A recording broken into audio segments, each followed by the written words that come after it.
Live from KSAT 12, the Nightbeat starts right now. The COVID-19 vaccine leading to an ease in restrictions. So could that mean new vaccine requirements at work or school? What an attorney has to say coming up. And we're taking a look at the top 10 vehicles stolen in San Antonio, how police are helping drivers with an additional safeguard. Coming up in our Crime Fighters report. Plus, water parks in San Antonio facing some struggles ahead of summer. We take a closer look coming up. But first, we want to get to some breaking news right now. A rollover crash under investigation on the city's west side. This is happening north of Highway 90 and 410 near Demya Drive. Yeah, a live picture of that area. You can see at least one car flipped on its roof. It looks like another car that is not far from this one is on its side. This is the southbound lanes of Loop 410. You can see emergency crews are on the scene. It looks as if whoever was in that car, they must have already got them out because they are not, trying to hurriedly get somebody out. But you see the two vehicles. One looks like it's on its side and one looks like it's on its roof. We'll continue to follow the story. Another step towards a more normal life. Being fully vaccinated means no masks, but it may be hard to verify those vaccinations. In light of the new guidance, city facilities will no longer be conducting temperature checks starting Monday. And masks and social distancing will be optional for those who are fully vaccinated. Signs will be posted on buildings reminding masks are still required for those who are not vaccinated. But the city did not say exactly how that will be enforced. The transition out of wearing masks has many questioning if this could lead to workplaces or schools mandating those vaccines. We spoke with Kelly Kubetta, a partner at Kubetta Law Firm. She says that workplaces do have the right to require employees to get the vaccine. Those would also come with exemptions like health or religion for reasonable accommodations. However, Kubetta says this vaccine requirement could be a waste of time. I'm not recommending that they mandate vaccines just because of that main issue that we talked about at the beginning, that there's no empirical way to even validate whether people have gotten the vaccine unless you're watching them get it, put into their arm. She goes on to say employees may end up finding illegal ways to show proof, like buying fake vaccine cards online. Kubetta believes the solution would have been to create a universal vaccination database before the vaccines were given out, similar to how employers verify employment eligibility. COVID vaccinations remain voluntary for students. San Antonio ISD students got a dose of vaccine from Baptist Health System with parental consent. Children as young as 12 are eligible for the Pfizer vaccine under emergency use authorization. The FDA classification allows people the option to accept or refuse the vaccine.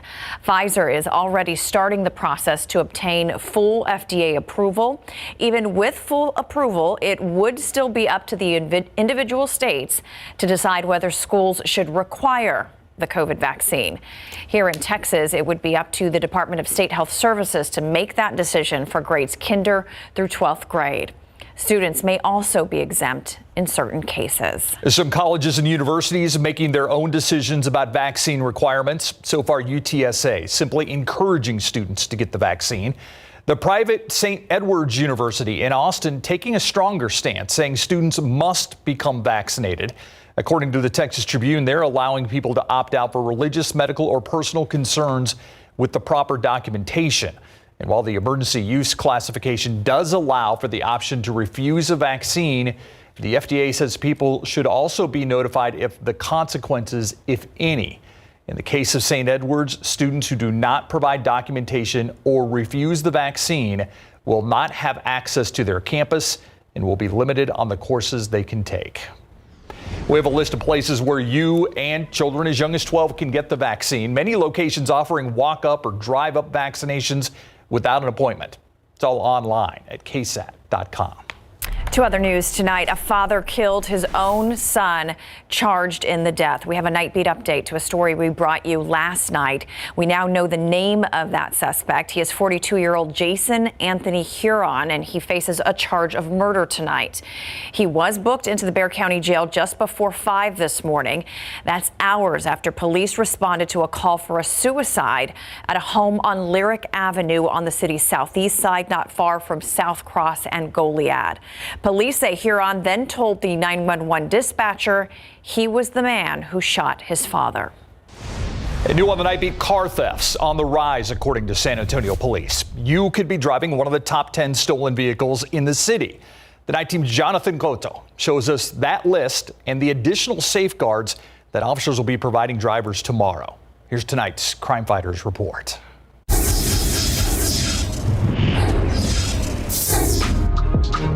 In just the first 5 months of this year, 2,515 vehicles have been stolen in San Antonio.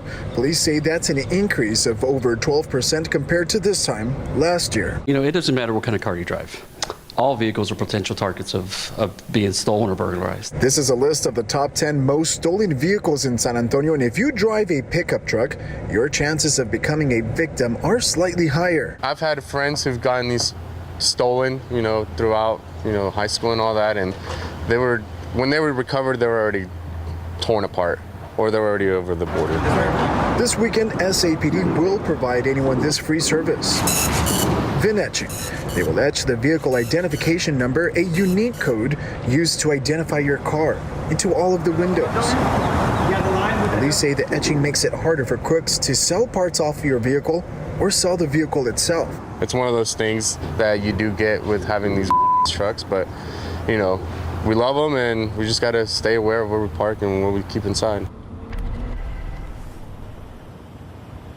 Steve is not sure if your car's made the list of top 10 most stolen vehicles, but mine certainly did. So I'll be taking some precautions and heading over to this parking lot at this HEB located on Loop 1604 in Bandera Road, where they'll be offering those free services from 9 a.m. to 1 p.m. And of course, for more information, you can head on over to KSAT.com. Reporting live, Jonathan Cotto, KSAT 12 News. Steve, Isis. Thank you, Jonathan.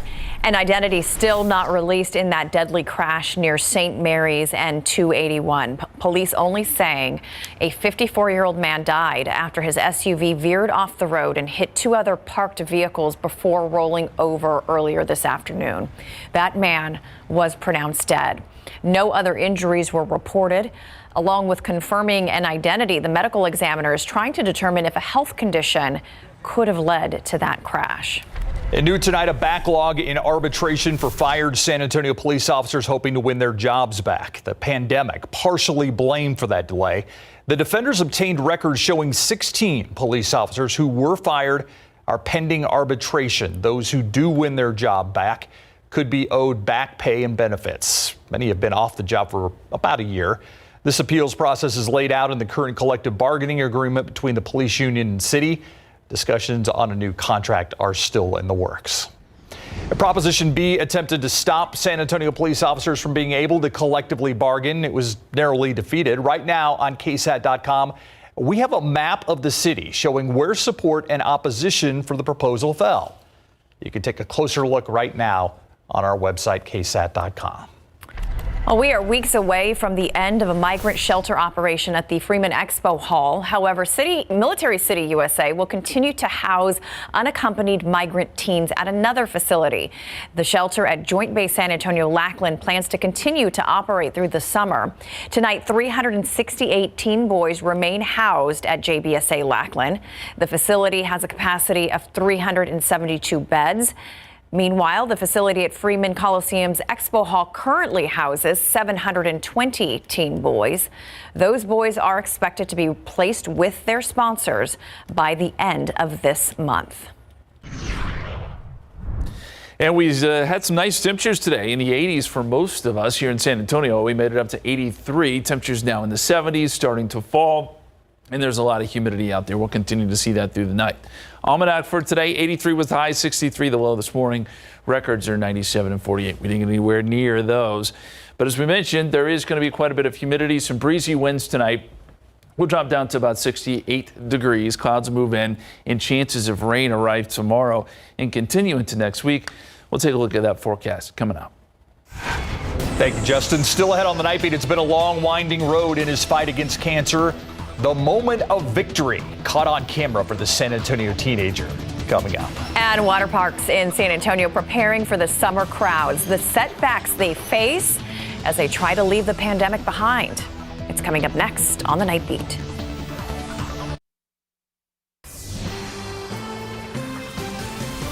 Help wanted. That's the message from local theme parks who are gearing up for the summer crowds. Teens have their pick of jobs this summer, but the Night Team's Patty Santos tells us parks face some setbacks as parents hold their teens back from working.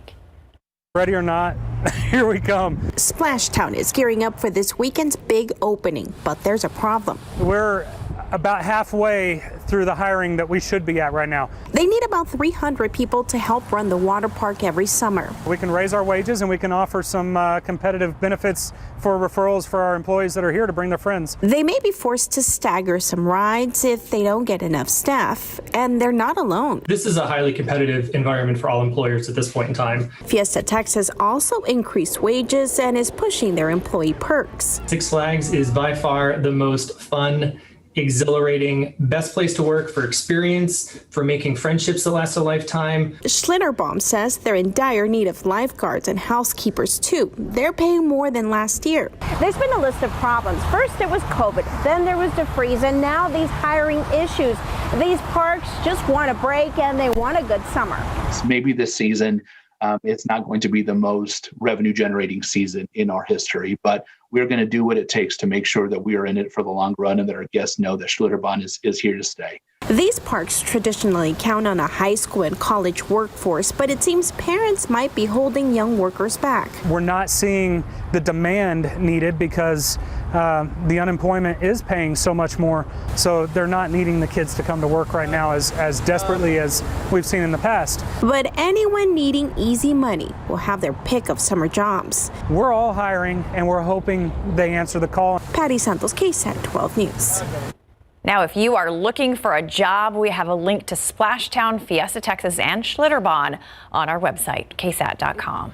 I want to bring you an update on a teenager we have been following and rooting on through his battle with cancer. Noah Adams was diagnosed with Ewing sarcoma, a rare bone cancer, last year. Late last month, he acknowledged the end of his chemo treatments. Today, the 18-year-old Central Catholic High School senior made it official. Take a listen.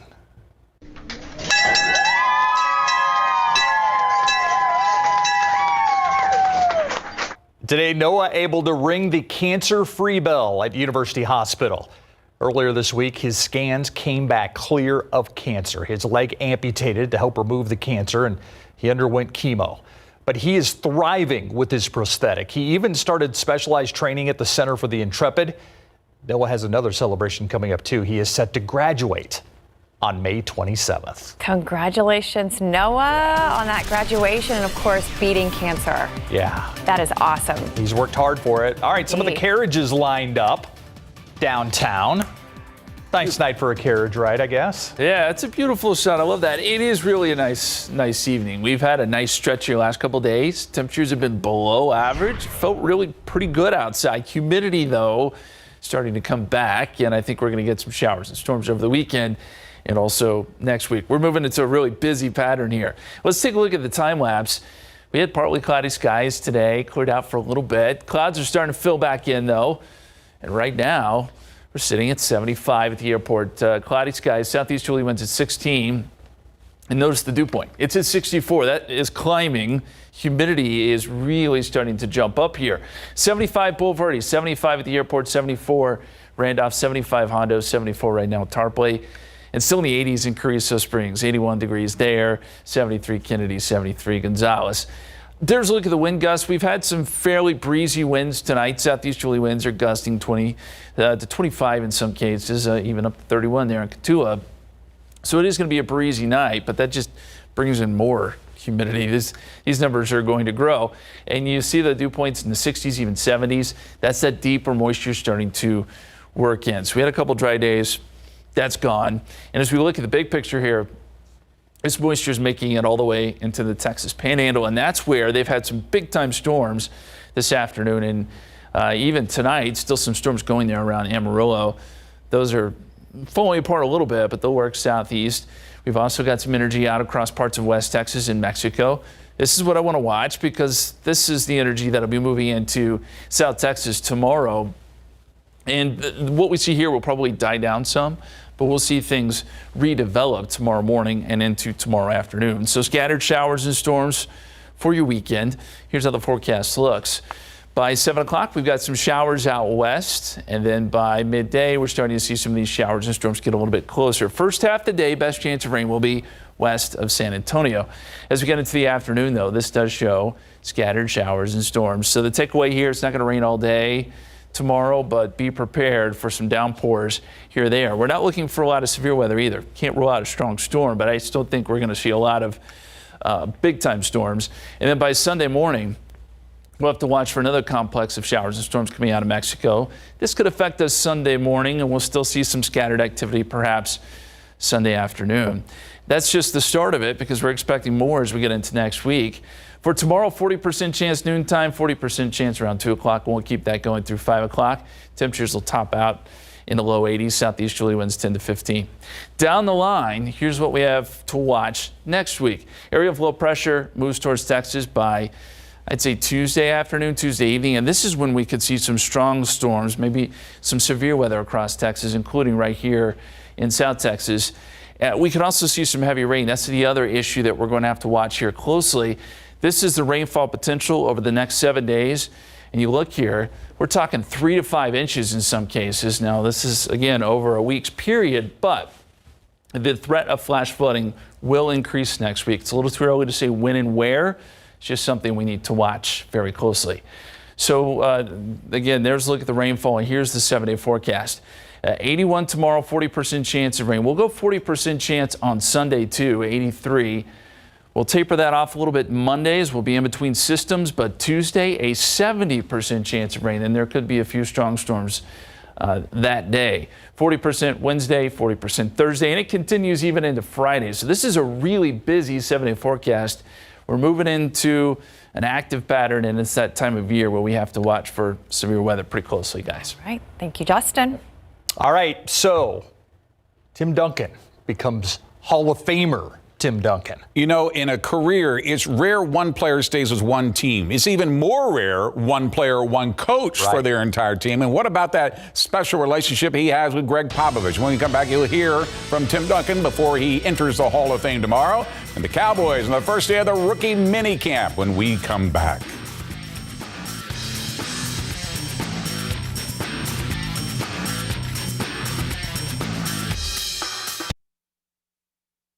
Five-time NBA champion, a former San Antonio Spurs, Tim Duncan will be inducted into the Naismith Basketball Hall of Fame tomorrow. But before that happens, Tim met with the media today, albeit virtually. Duncan spent his entire 19-year career in silver and black with one coach, Greg Popovich. And today he was asked about that special relationship that started on his home island of St. Croix before the Wake Forest grad was drafted by the Spurs.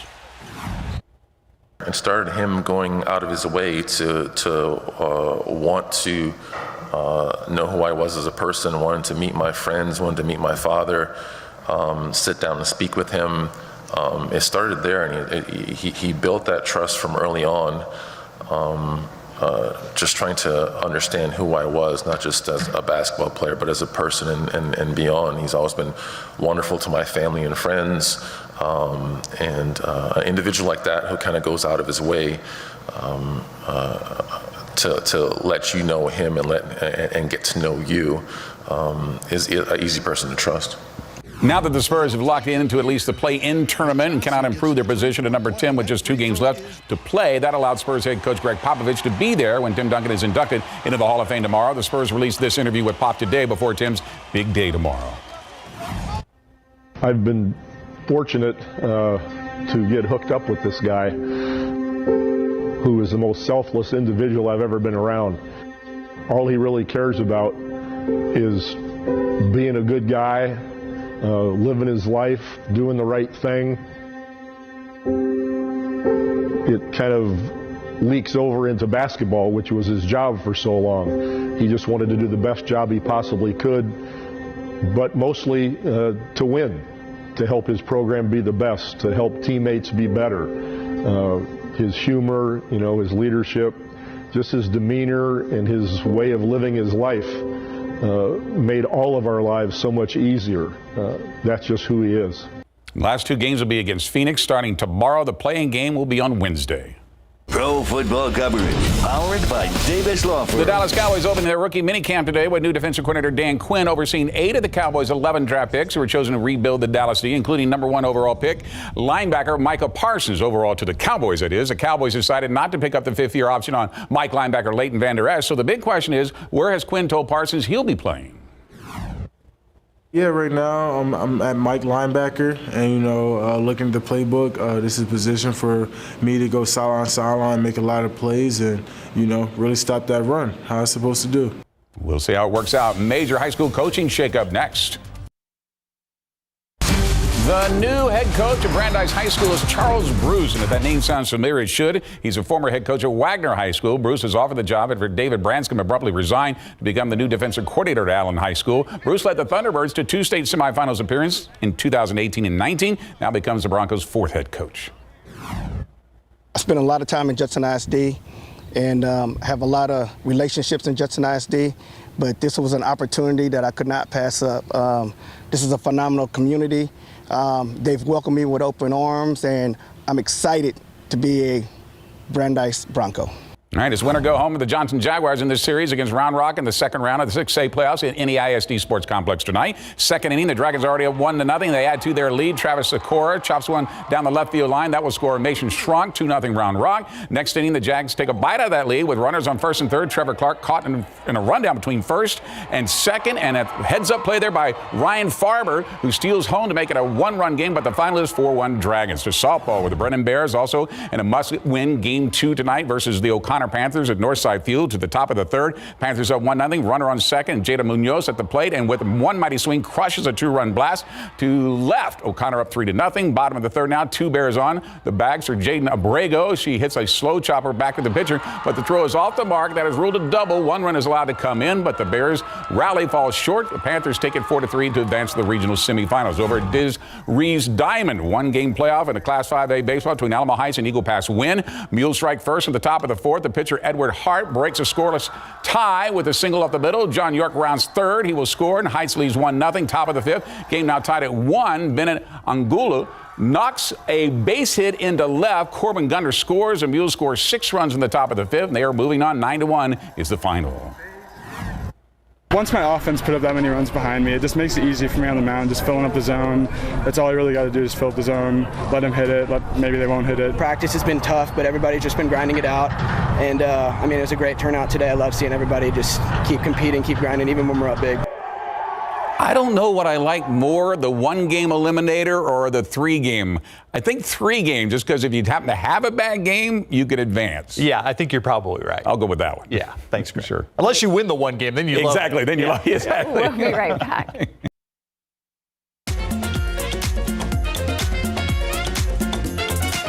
Yep, this year a new way to celebrate Fiesta is happening, a citywide decorating competition for homes, schools, businesses.